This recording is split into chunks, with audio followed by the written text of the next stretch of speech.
Nothing behind my back. Nothing but my... Hi, happy Sunday. Nothing but my sister behind my back. Oops, it's the other way. You do this. We recently gave him a zero tattoo from Nightmare Before Christmas.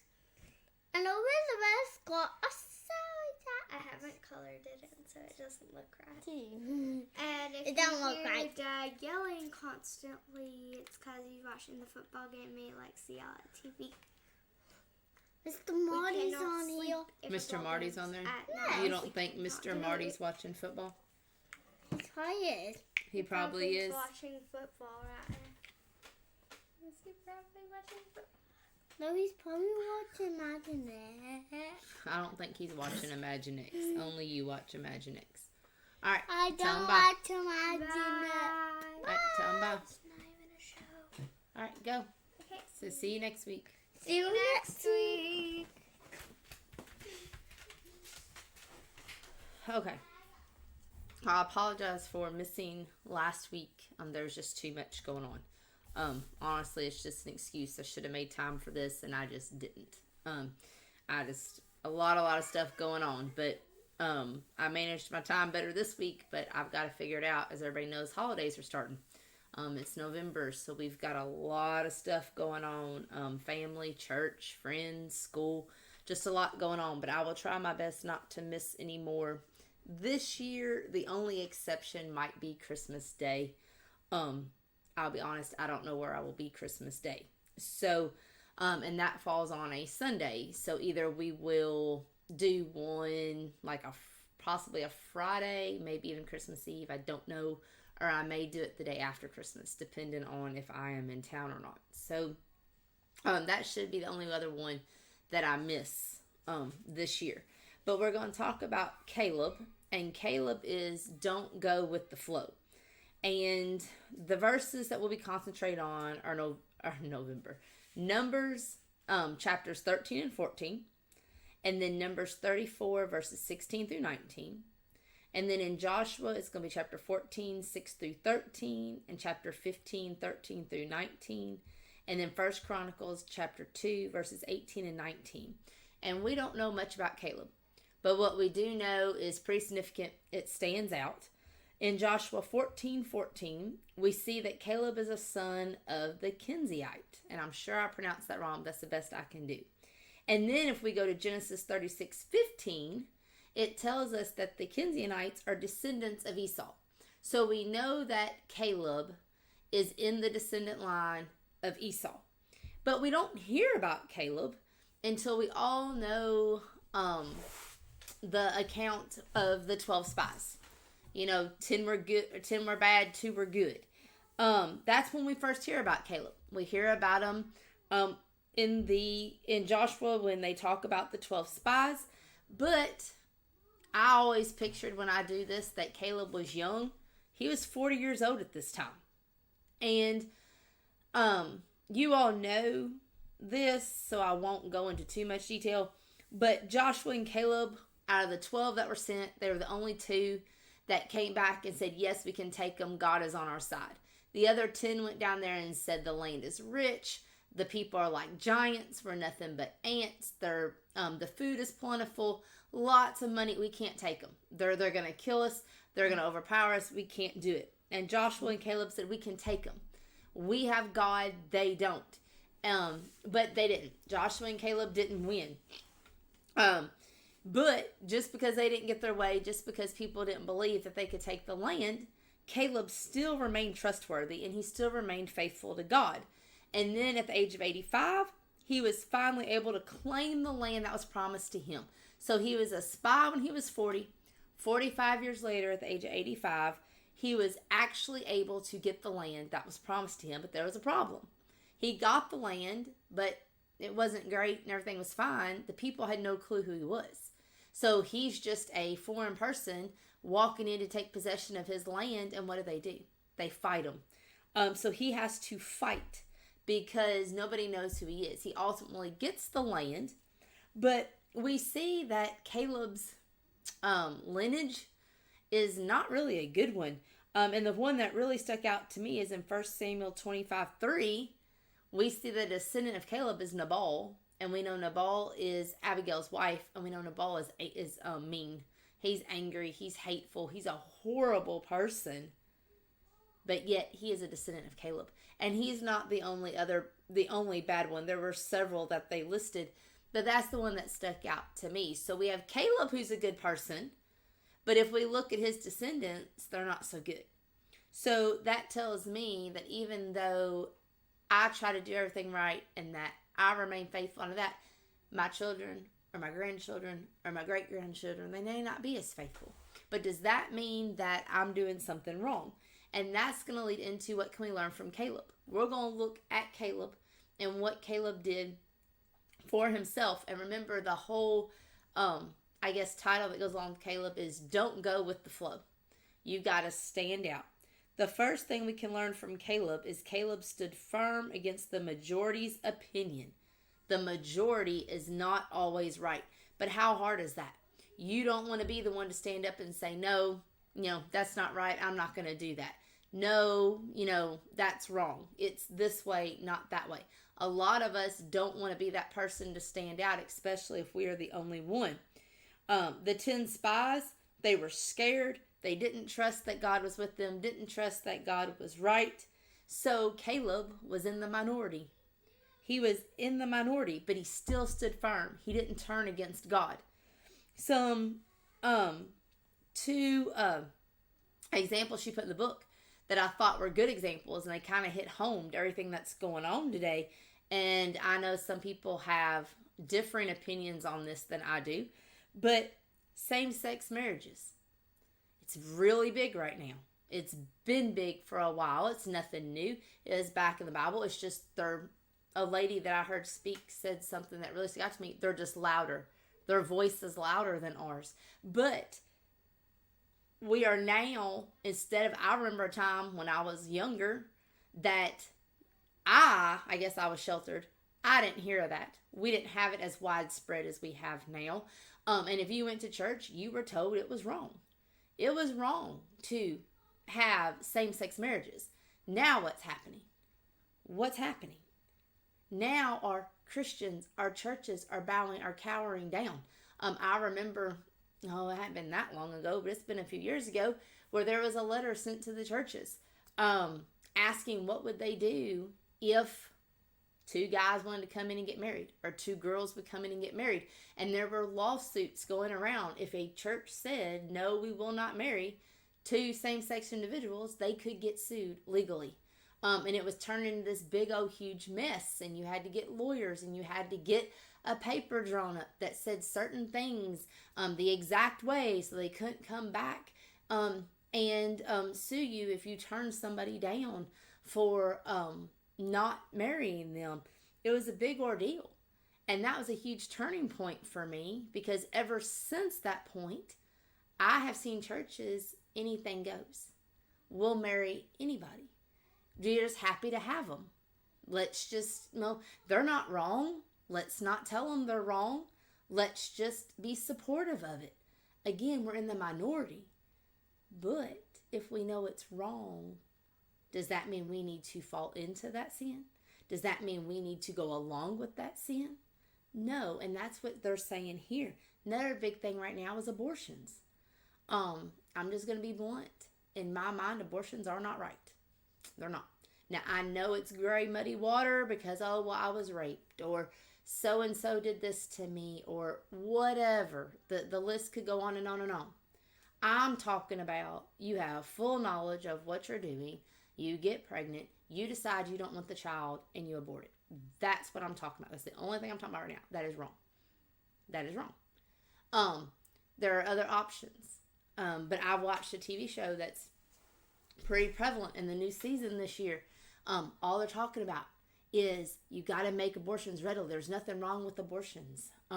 There's all this medication you can take, and there's X amount of time, there's X amount of this, and there's just different ways of doing it. And the show is promoting that it's okay. Just go out and live your wild life. Go out and do whatever you want to do, because it doesn't matter that you made this child. You can kill it. You can get rid of it. If it's going to mess up your life plan, if it's going to put stumbling block in front of you, get rid of it. And that is what the show is promoting. And we're surrounding by it. And again, as Christians, it hits home. We have some that may have had an abortion that are close to us for different reasons, whether it be medical, whether it be selfish, whether it be whatever. We know people. But again, we're in the minority, but are we standing firm to what God says? Are we saying that abortion is wrong?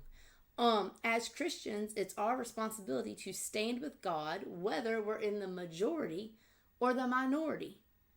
Another thing that they said in here, and I was in this situation, I didn't get fired over it, but you went to a company party, they were all drinking, you refused to drink, and they fired you. I have heard that. I have seen that.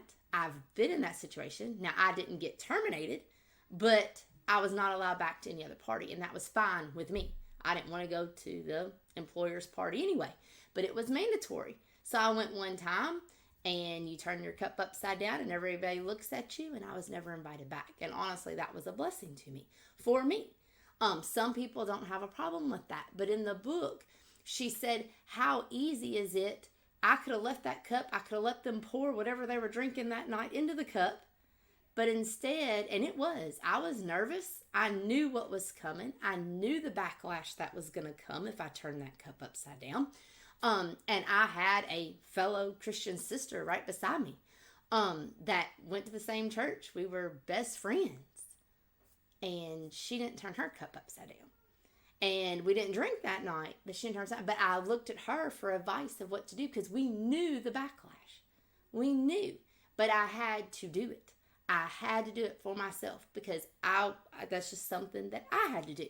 And again, that's I don't want to say burden, but that's my issue. That's my take. And I know a lot of people differ on it. But my whole point in that, whether it be alcohol, drugs, abortion, same sex, whatever it is, marriage, if we're in the minority, we still have to stand firm to what God says. And that's what Caleb did. Out of 10 people, he was one of 2 that said we can do it. But he got voted down. But instead of turning against God and going with the flow of everybody else, he still remained faithful. The second thing that we can learn from Caleb is Caleb did not take the easy way out. He could have gave in to the other 10 and agreed that they couldn't take the land. He could have agreed that they were weaker than them, that they were going to get stomped, but he didn't. How many times do we take the easy way out?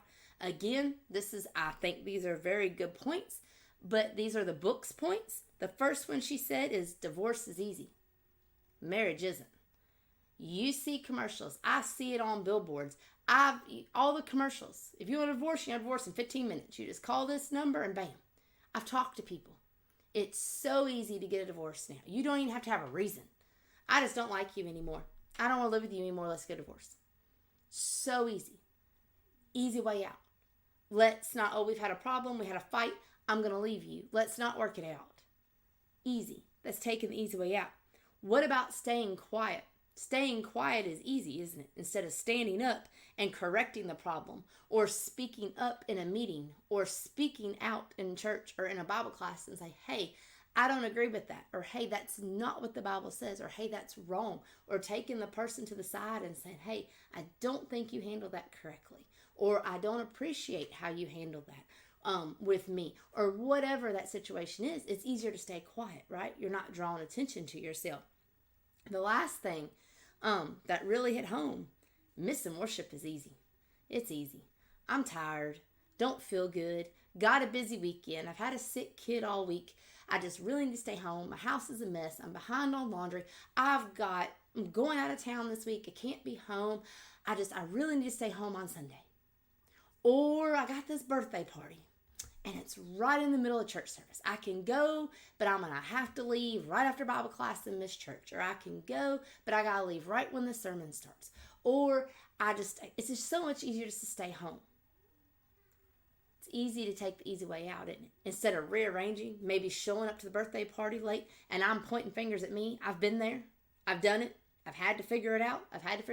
There are people who will plan things, sporting events, birthday parties, get-togethers, family functions, and it happens in the middle of church time.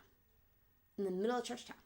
And sometimes it makes it hard because you feel guilty if you don't go to this one, but you know you've got to be at church. You've got commitments at church, whether you're teaching, you're serving in some way, you've got something special going on at church that you want to be there. It's hard. It's hard. So it's easier just to say, hey, I'm not going to go today. Because if I don't go, then I've got 3 more hours in the morning to get to where I need to be. It's easy to take the easy way out. As Christians, though, we don't need to take the easy way out. Third thing, Caleb suffered for doing the right thing. He suffered for doing the right thing. Even though Caleb tried to prevent the Israelites from disobeying God, he was unsuccessful, and he still had to wander in the wilderness for 40 years. Even though he tried to do what was right, he still, I'm going to say punished, suffered. It was hard. He didn't get what he wanted. He didn't get special privileges. He still had to wander just like all the Israelites had to wander. We all know someone, or we've been that person that has suffered for doing something right.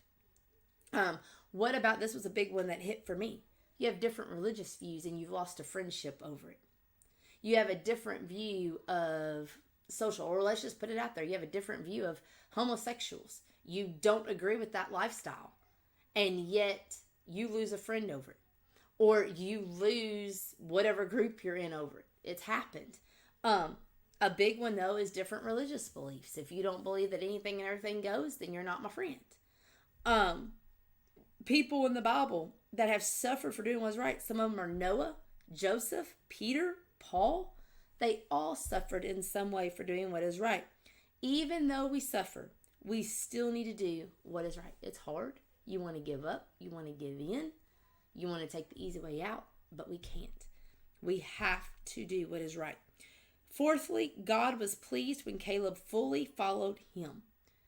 Caleb fully followed him. He wasn't wishy-washy in his obedience. He was truthful, remained truthful, stayed truthful the entire time. He was not half-hearted in his declaration of faith in God, but followed God completely. 2 Timothy 4:7. When we're at the end of our life, when we're at the end of our road, can we say, I have fought the good fight, I have finished the race, and I have kept the faith? Can we say we have remained faithful to God from the beginning of our Christian life to the end of our Christian life? Can we say that? Last thing we can learn from Caleb, Caleb inherited the land he was promised. He finally inherited it. It was a lot of trials, a lot of suffering, a lot of being in the minority, nothing easy, but he got it. And us, we are promised a inheritance as well. Our inheritance is heaven. We are promised, if we live the Christian life, if we do what we are supposed to do, we will get heaven. There is no, well, I think I will, or I might, or maybe I was good enough, or if I do this, I just might get in. We are promised. We are laid out exactly what we need to do, how we need to do it. And is it easy? No. Do we fall? Yes. Is it an everyday occurrence that we got to get up and try again? Yes. But our reward is the same. Our reward never changes. God promises us heaven. He's not going to take that away. It is there. It's waiting on us. He's waiting on us to get our lives together so we can get there. He wants everybody in heaven with him. We see the true heart of Caleb reflected in his actions. When God looks at us, what does he see? What are our actions reflecting to God? Are we the Christian that we need to be? I want to thank you all for listening, and hopefully I will see you all here next week. Have a good